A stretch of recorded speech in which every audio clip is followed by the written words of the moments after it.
প্রেম মন্দিরের সামনে ঘটল চুমকে দেওয়ার মতো দৃশ্য। এক গরিব ছেলেকে আইএএস অফিসার সালাম করলেন। কারণ জানলে গায়ে কাঁটা দিয়ে উঠবে। এই গল্পটি শেষ পর্যন্ত শুনুন। সকালের সময় ছিল, আকাশ হালকা নীল, সূর্যের রশ্মি প্রেম মন্দিরের সাদা দেওয়ালের ওপর পড়ে তাকে আরও পবিত্র করে তুলছিল। মন্দিরের বাইরে প্রতিদিনের মতোই ভিড় ছিল। কেউ দর্শনের জন্য এসেছিল, কেউ ছবি তুলতে, কেউ বা মানত করতে। কিন্তু সেই প্রেম মন্দিরের ঠিক সামনে রাস্তার ধারে একটি ছেলে বসেছিল। খালি পা, ছেঁড়া জামাকাপড়, ধুলোমাখা মুখ, চোখে ক্লান্তি, ক্ষুধা এবং এক অদ্ভুত নীরবতা। ছেলেটির বয়স খুব বেশি ছিল না, বড়জোর ২৫-২৬ বছর। কিন্তু তার চোখগুলো তার বয়সের চেয়ে অনেক বেশি বয়স্ক লাগছিল, যেন জীবন তার কাছ থেকে অনেক কিছু কেড়ে নিয়েছে। সে চুপচাপ রাস্তার দিকে তাকিয়েছিল। কারো কাছে কিছু চাইছিল না, কাউকে ডাকছিল না, শুধু বসেছিল। যাতায়াতকারী মানুষ তাকে দেখছিল। কেউ মুখ ফিরিয়ে নিচ্ছিল, কেউ হাসছিল, কেউ বলছিল কাজ কেন করে না, কেউ আবার বলছিল নাটক করছে। কিন্তু কেউ জানার চেষ্টা করেনি সে কেন ওখানে বসে আছে। ছেলেটির নাম ছিল আরব। আরব কখনো এমন ছিল না। একসময় তারও স্বপ্ন ছিল, তারও বাবা মা ছিল, তারও একটা ঘর ছিল। কিন্তু আজ সেসব শুধুই স্মৃতি হয়ে গেছে। ঠিক সেই সময় প্রেম মন্দিরের সামনে একটি সাদা গাড়ি এসে থামল। সূর্যের আলোয় গাড়ির চমক আরও বেড়ে গেল। মানুষের নজর গাড়ির দিকে গেল। দরজা খুলল। গাড়ি থেকে এক নারী নামলেন। খাকি ইউনিফর্ম, সোজা দাঁড়ানো শরীর, চোখে আত্মবিশ্বাস, মুখে গাম্ভীর্য আর করুণার এক অপূর্ব মেলবন্ধন। তিনি একজন আইএএস অফিসার ছিলেন। তার সাথে ২-৩ জন পুলিশকর্মীও ছিল। ভিড় আপনা আপনিই পিছিয়ে গেল। মানুষ ফিসফিস করতে লাগল, আইএএস ম্যাডাম এসেছেন, কোনো বড় অফিসারের সফর। সেই নারী অফিসার মন্দিরের দিকে এগোলেন। কিন্তু হঠাৎ তার পা থেমে গেল। তার নজর পড়ল রাস্তার ধারে বসে থাকা সেই ছেলেটির ওপর। আরব তখনও চুপ ছিল। সে জানতও না যে কেউ তাকে দেখছে। আইএএস অফিসার কিছুক্ষণ তাকে দেখতে থাকলেন। তার নজর আরবের পায়ের উপর গেল, তার ছেঁড়া কাপড়ের উপর গেল, তার মুখের ক্লান্তির উপর গেল। কিন্তু তারপর তার নজর আরবের চোখের ওপর স্থির হল, আর সেখানেই কিছু একটা বদলে গেল। সেই চোখগুলো ভিক্ষার ছিল না, অপরাধের ছিল না, অলসতারও ছিল না। সেই চোখগুলো ছিল ভেঙে যাওয়া আশার। আইএএস অফিসারের মন এক মুহূর্তের জন্য ভারী হয়ে গেল। তিনি ধীরে ধীরে এক পা এগিয়ে গেলেন, তারপর দ্বিতীয় পা। মানুষ অবাক, ম্যাডাম ওদিকে কেন যাচ্ছেন, ও তো ভিখারি। কিন্তু তিনি থামলেন না। আরব যখন পায়ের শব্দ শুনতে পেল, সে মাথা তুলল। সামনে দাঁড়িয়ে থাকা সেই নারীর দিকে তার নজর পড়ল। প্রথমবার কেউ তাকে এভাবে দেখেছিল, দয়া বা ঘৃণা দিয়ে নয়, বরং সম্মান দিয়ে। আরব ঘাবড়ে গেল। সে নিচের দিকে তাকাতে লাগল। তখনই এমন কিছু ঘটল যা কেউ কল্পনাও করেনি। আইএএস অফিসার সোজা হয়ে দাঁড়িয়ে তাকে সালাম করলেন। পুরো পরিবেশ যেন থমকে গেল। ভিড় হতবাক, পুলিশকর্মীরা বিস্মিত, মানুষের মুখ হাঁ হয়ে গেল। একজন আইএএস অফিসার রাস্তায় বসে থাকা এক ছেঁড়া কাপড় পরা ছেলেকে সালাম করছেন। আরব কেঁপে উঠল। তার চোখ জলে ভরে গেল। তার ঠোঁট নড়ল, কিন্তু কোনো আওয়াজ বেরোল না। তার মাথায় একটাই প্রশ্ন ছিল, আমি কি করেছি যে আমাকে সালাম করা হচ্ছে? আইএএস অফিসারের গলা খুব শান্ত ছিল, কিন্তু তাতে গভীরতা ছিল। তিনি বললেন, লোকেরা আপনাকে যেমনটা ভাবছে আপনি তেমন নন। আরবের চোখ দিয়ে জল গড়িয়ে পড়তে লাগল। বহু বছর পর কেউ তাকে মানুষ ভেবেছে। মানুষের মধ্যে শোরগোল পড়ে গেল। কেউ ভিডিও করতে লাগল, কেউ ছবি তুলতে লাগল। কিন্তু আইএএস অফিসারের সেদিকে কোনো ভ্রুক্ষেপ ছিল না। তিনি রাস্তার ওপর আরবের সামনে হাঁটু গেড়ে বসে পড়লেন। মানুষ আরও চমকে গেল। তিনি ধীরে ধীরে জিজ্ঞেস করলেন, তোমার নাম কি? আরব ভারী গলায় বলল, আরব। আইএএস অফিসারের চোখ ভিজে গেল। তিনি জিজ্ঞেস করলেন, তুমি এখানে কিভাবে পৌঁছালে? আরব কিছু বলল না, তার গলা বুঝে আসছিল। অনেকক্ষণ পর সে বলল, একসময় আমারও একটা বাড়ি ছিল। শুধু এই কটি শব্দ ছিল, কিন্তু এর মধ্যেই পুরো জীবন লুকিয়েছিল। আইএএস অফিসার বুঝতে পারলেন। তিনি আরবের মাথায় হাত রাখলেন, ঠিক যেমন একজন মা রাখেন, আর বললেন, আজ তুমি এখানে বসে আছো, তার মানে এই নয় যে তুমি দুর্বল। এর মানে হলো তুমি অনেক কিছু সহ্য করেছ। আরব ডুকরে কেঁদে উঠল। ভিড়ের মধ্যে অনেকের চোখ ভিজে গেল। প্রেম মন্দিরের সামনে প্রথমবার কারো দুঃখ এত পরিষ্কার দেখা যাচ্ছিল। গল্প এখানেই শেষ নয়, এ তো সবে শুরু। কারণ যে ছেলেটিকে আজ আইএএস অফিসার সালাম করলেন, তার অতীতে এমন এক সত্য লুকিয়ে আছে যা সবাইকে নাড়িয়ে দেবে। এবং ওই আইএএস অফিসার নিজেও এই ছেলেটির সাথে এমন এক গল্পে যুক্ত যা তিনি নিজেই ভুলে গিয়েছিলেন। আরবের চোখের জল থামার নাম নিচ্ছিল না। বছরের পর বছর ধরে যে ব্যথা তার বুকে চাপা পড়েছিল, আজ তা হঠাৎ করে বেরিয়ে এসেছিল। সামনে মানুষ দাঁড়িয়েছিল, কিন্তু এখন তার কারও পরোয়া ছিল না। আইএএস অফিসার সেখানেই মাটিতে বসে থাকলেন। তিনি আরবকে কাটতে বারণ করলেন না, কারণ তিনি জানতেন কিছু চোখের জল আটকে রাখতে নেই, সেগুলোকে বয়ে যেতে দেওয়াই ভালো। কিছুক্ষণ পর আরব নিজেকে সামলে নিল। সে তার নোংরা কাপড় দিয়ে চোখের জল মুছল এবং মাথা নিচু করে নিল। আইএএস অফিসার খুব ধীরে জিজ্ঞেস করলেন, তোমার পরিবার কোথায়? আরব একটি গভীর শ্বাস নিল, যেন স্মৃতির কোনো বন্ধ দরজা খোলার সাহস সঞ্চয় করছে। তারপর সে বলতে শুরু করল, অনেক বছর আগের কথা। আমার বাড়ি এই শহর থেকে একটু দূরে একটা ছোট মফস্বলে ছিল। মাটির ঘর ছিল, কিন্তু সেখানে অনেক শান্তি ছিল। আমার বাবা স্কুলে পিয়ন ছিলেন। বেতন বেশি ছিল না, কিন্তু সততা ছিল প্রবল। আমার মা মানুষের বাড়িতে সেলাইয়ের কাজ করতেন। আমরা গরিব ছিলাম, কিন্তু অসহায় ছিলাম না। আমার বাবা মা চাইতেন আমি যেন পড়াশুনো করে বড় কিছু হই। তাদের স্বপ্ন ছিল একদিন মানুষ আমার নামে তাদের চিনবে। আমি পড়াশোনায় ভালো ছিলাম। স্কুলের মাস্টারমশাইরাও বলতেন আরব বড় কিছু করবে। মা প্রতি রাতে আমার মাথার কাছে বসে বলতেন, বাবা পড়ে নে, দারিদ্র্য শুধু পড়াশোনার কাছেই হারে। বাবা চুপচাপ হাসতেন, কিন্তু তার চোখেও একই স্বপ্ন থাকত। তারপর একদিন সব বদলে গেল। কাজ থেকে ফেরার সময় বাবার ভীষণ জ্বর এলো। প্রথমে আমরা পাত্তা দিইনি, গরিব মানুষের কাছে অসুখ বিসুখ রোজকার ব্যাপার। কিন্তু জ্বর কমার নাম নিচ্ছিল না। সরকারি হাসপাতালে নিয়ে গেলাম। সেখানে বলা হলো চিকিৎসা ব্যয়বহুল হবে। বাবা আমাকে একপাশে ডেকে বললেন, আরফ, আমার চিকিৎসায় টাকা খরচ করিস না, তোর পড়াশুনো জরুরি। আমি কিছু বললাম না, কিন্তু ভেতর থেকে ভেঙে পড়লাম। মা নিজের গয়না বেচে দিলেন। ঘরের বাসনপত্র বিক্রি হয়ে গেল। তবুও চিকিৎসা সম্পূর্ণ হতে পারল না। এক রাতে বাবা আমার হাত ধরে খুব ধীরে বললেন, বাবা, কখনো হার মেনিস না। আর সেই রাতেই তিনি আমাদের ছেড়ে চলে গেলেন। আরবের গলা কাঁপছিল। আইএএস অফিসারের চোখেও জল এসে গিয়েছিল। আরব বলে চলল, বাবা চলে যাওয়ার পর আমাদের জীবন যেন থমকে গেল। মা একেবারে চুপ হয়ে গেলেন, হাসতে ভুলে গেলেন।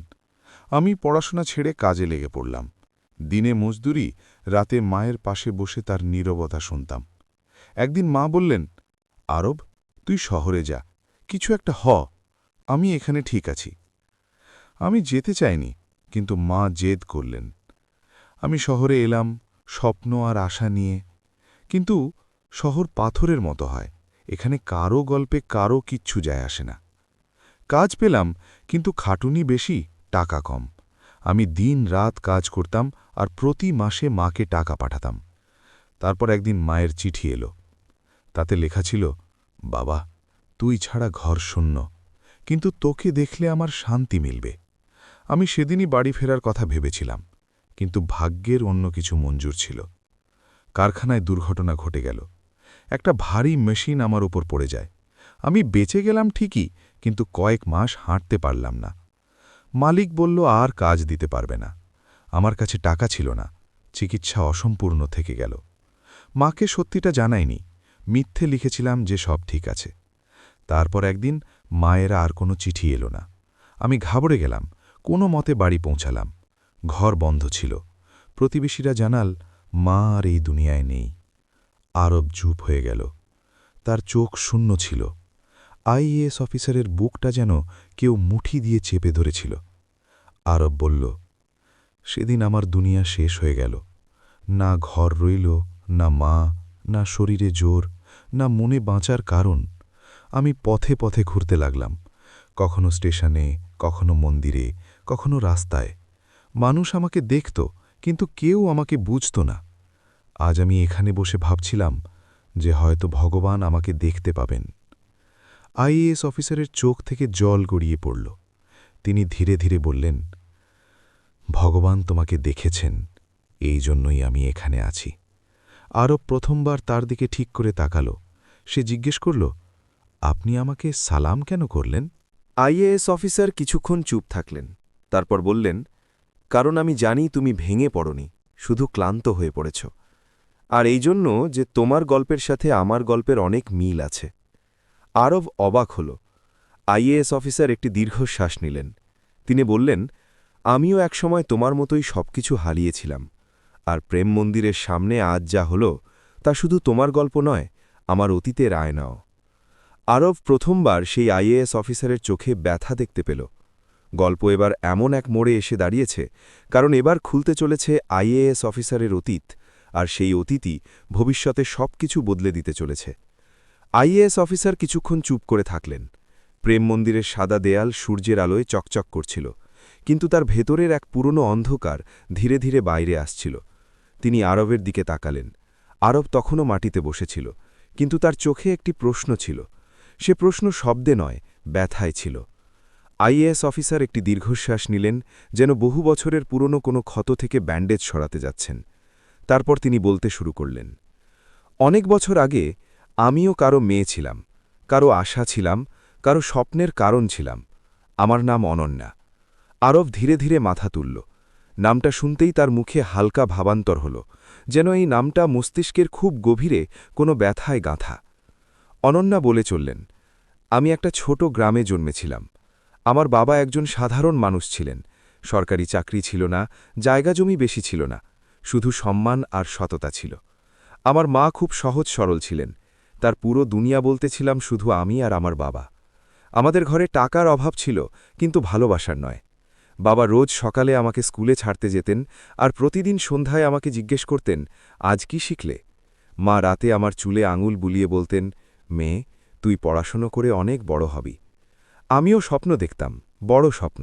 আমি বই ভালোবাসতাম, প্রশ্ন করতে ভালোবাসতাম। আমি দুনিয়া বদলাতে চাইতাম। যখন প্রথমবার আমি আইএএস অফিসার সম্পর্কে শুনলাম, তখন মনে হলো এটাই সেই রাস্তা যেখান থেকে আমি মানুষের জীবন বদলাতে পারি। আমি বাবাকে বললাম, আমি আইএএস হব। বাবা কিছু বললেন না, শুধু হাসলেন।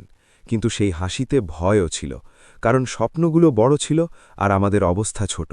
তারপর একদিন সব বদলে গেল। আমার বাবার ওপর মিথ্যে অপবাদ দেওয়া হলো। বলা হলো তিনি ঘুষ নিয়েছেন, কাগজে গণ্ডগোল করেছেন। আমি তখন খুব ছোট, কিছু বুঝতে পারিনি। কিন্তু আমি দেখেছিলাম বাবার চোখে ভয় আর মায়ের চোখে ভেঙে পড়ার ছাপ। বাবাকে চাকরি থেকে বের করে দেওয়া হলো। গ্রামের মানুষের দৃষ্টিভঙ্গি বদলে গেল। যেসব মানুষ গতকাল পর্যন্ত আমাদের ঘরে আসত, আজ তারা রাস্তা বদমাতে লাগল। মা সেলাইয়ের কাজ শুরু করলেন। বাবা চুপ হয়ে গেলেন। তিনি রোজ সকালে কাজের খোঁজে বের হতেন আর সন্ধ্যায় খালি হাতে ফিরতেন। আমি প্রতিদিন আমার বাবাকে একটু একটু করে ভেঙে পড়তে দেখতাম। এক রাতে বাবা আমাকে বললেন, অনন্যা, আমি যদি কিছু হতে পারি তবে তা শুধু এই জন্য যে তুই যেন হার না মানিস।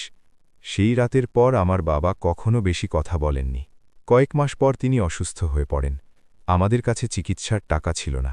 সরকারি হাসপাতালে ঘণ্টার পর ঘণ্টা লাইনে দাঁড়াতে হতো, তবুও পুরো ওষুধ মিলত না। এক রাতে বাবা মায়ের হাত ধরে বললেন, আমাদের মেয়ের পড়াশুনো যেন বন্ধ না হয়। আর সেই রাতেই তিনি এই পৃথিবী থেকে চলে গেলেন। অনন্যার গলা ভারী হয়ে এল। আরবের চোখ বড় বড় হয়ে গেল। অনন্যা বলে চললেন, বাবার যাওয়ার পর আমাদের ওপর যেন পাহাড় ভেঙে পড়ল। মা দিনরাত কাজ করতেন, কিন্তু সমাজের বোঝা দারিদ্র্যের চেয়েও ভারী হয়। মানুষ খোঁটা দিত, তোর বাপ বেঈমান ছিল, তুই কি হবি? স্কুলেও আমাকে অন্য নজরে দেখা হতো, কিন্তু আমি হার মানিনি। আমি পড়তে থাকি, রাতে জেগে থাকতাম, খিদে পেত, কিন্তু বই ছাড়তাম না। মা আমাকে দেখতেন আর চুপচাপ কাঁদতেন। একদিন মা খুব অসুস্থ হয়ে পড়লেন। আমি বললাম, মা, আমি পড়াশুনো ছেড়ে দেব, কাজ করব। মা আমার মুখ চেপে ধরলেন আর বললেন, যদি তুই পড়া ছাড়িস তবে আমার মরণ বৃথা যাবে। আমি ভয় পেয়ে গেলাম। মায়ের চিকিৎসার জন্য আমি টিউশন পড়ালাম, ছোটখাটো কাজ করলাম, কিন্তু রোগ বাড়তেই থাকল। একদিন মা আমার কোলে মাথা রেখে বললেন, অনন্যা, আমাকে কথা দে, তুই আইএএস হবি। আমি কাঁদতে কাঁদতে কথা দিলাম, আর সেদিনই আমার মাও চলে গেলেন। সেদিন আমি একেবারে একা হয়ে গেলাম। না ঘর, না মা, না বাবা, শুধু একটা প্রতিশ্রুতি। আমি খুব বাজেভাবে ভেঙে পড়েছিলাম। অনেক রাত আমি এই প্রেম মন্দিরে এসে কাটিয়েছি, ঠিক এই জায়গাতেই যেখানে তুমি আজ বসে আছো আরব। আমিও বসেছিলাম। আমি ভগবানের সাথে নয়, নিজের সাথে লড়ছিলাম। ভেবেছিলাম সব ছেড়ে দিই, কোথাও চলে যাই। কিন্তু তখনই মায়ের মুখ মনে পড়ত, বাবার হাসি মনে পড়ত, আর আমি উঠে দাঁড়াতাম। আমি পড়াশোনা শেষ করলাম, প্রথমবার ব্যর্থ হলাম, দ্বিতীয়বারও মানুষ হাসল, বলল, এত বড় স্বপ্ন কেন দেখলি? কিন্তু তৃতীয়বার আমি আইএএস পরীক্ষায় পাশ করলাম। যখন রেজাল্ট বেরোল, আমি প্রেম মন্দিরে এসেছিলাম। আমি এখানেই বসে ভগবানকে ধন্যবাদ জানিয়েছিলাম। অনন্যা চুপ হয়ে গেলেন, তার চোখ দিয়ে জল পড়ছিল। আরবের বুক ধড়ফড় করছিল। সে ধীর গলায় জিজ্ঞেস করল, তাহলে আপনি আমাকে সালাম কেন করলেন? অনন্যা তার দিকে তাকালেন এবং খুব ধীরে বললেন, কারণ যখন আমি তোমাকে এখানে বসে থাকতে দেখলাম, তখন আমি নিজের ছায়া দেখতে পেলাম। সেই একই ভেঙে পড়া রূপ, একই নীরবতা, একই প্রশ্ন। আর এই জন্য কারণ... অনন্যা থেমে গেলেন, তার গলা কেঁপে গেল।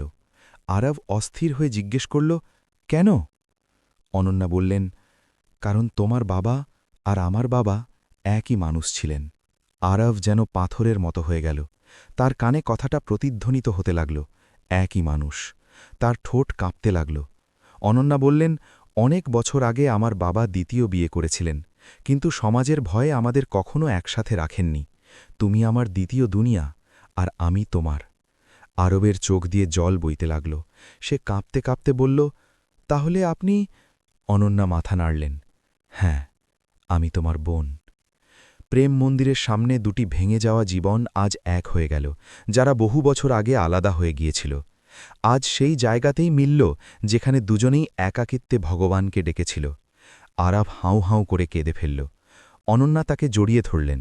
ভিড় নীরব ছিল, পুলিশকর্মীরাও চুপ ছিল। সেই মুহূর্তে কেউ আইএএস ছিল না, কেউ গরিব ছিল না, ছিল শুধু এক ভাই আর এক বোন। আর গল্প এখনও শেষ হয়নি, কারণ এখন প্রশ্ন ছিল, আরবের জীবন কি বদলাবে? সমাজ কি এই সত্য মেনে নেবে? আর এই মিলন কি দুজনের ক্ষত সারাতে পারবে? এসব এখনও আশা বাকি ছিল। অনন্যা আরবকে নিজের বুকে জড়িয়ে রাখলেন। সেই মুহূর্তে সময় যেন থমকে গিয়েছিল।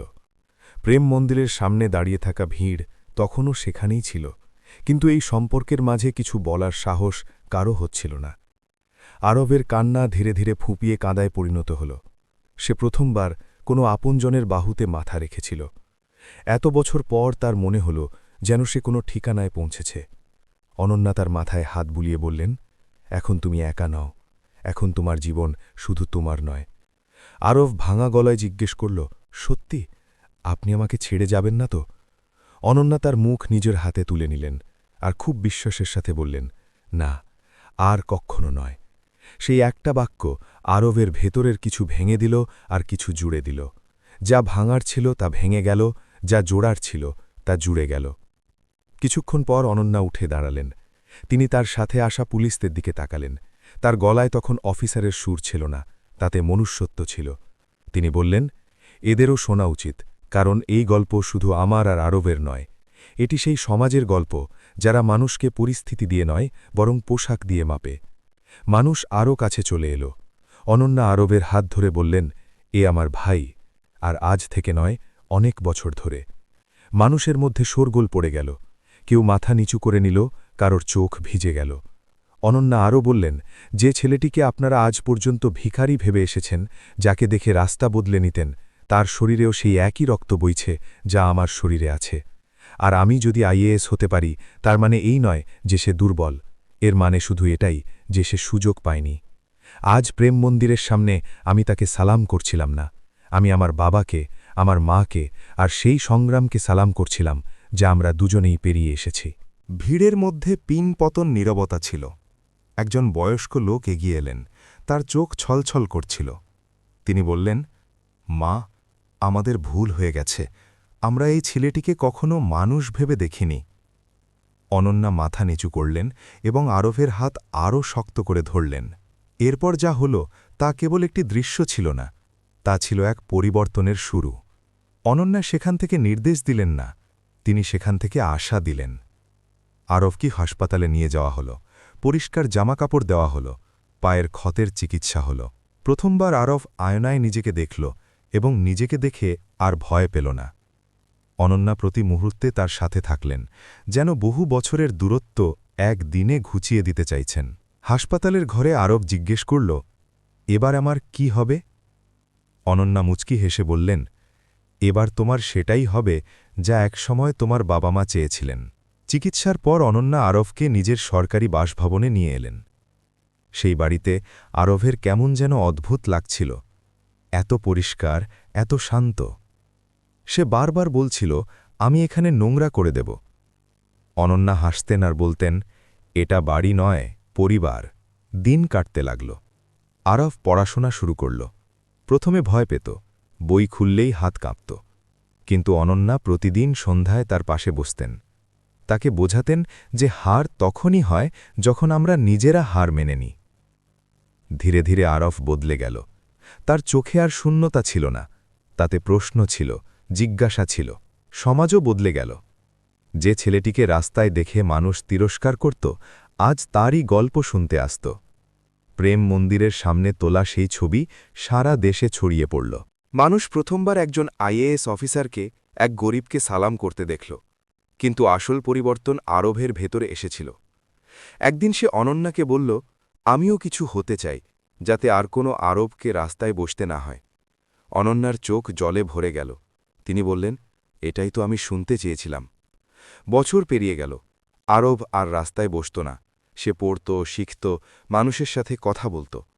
এবং একদিন সেই প্রেম মন্দির, যেখান থেকে এই গল্প শুরু হয়েছিল, সেখানে আরব দাঁড়িয়েছিল, পরিষ্কার জামাকাপড়ে, সোজা কাঁধ নিয়ে। অনন্যা তার পাশেই ছিলেন। আরব মন্দিরের দিকে তাকিয়ে ধীরে ধীরে বলল, সেদিন যদি আপনি আমাকে সালাম না করতেন, তাহলে হয়তো আমি আজও ওখানেই বসে থাকতাম। অনন্যা বললেন, না, যদি তোমার মধ্যে জোর না থাকত, তবে আমার সালামও বেকার হতো।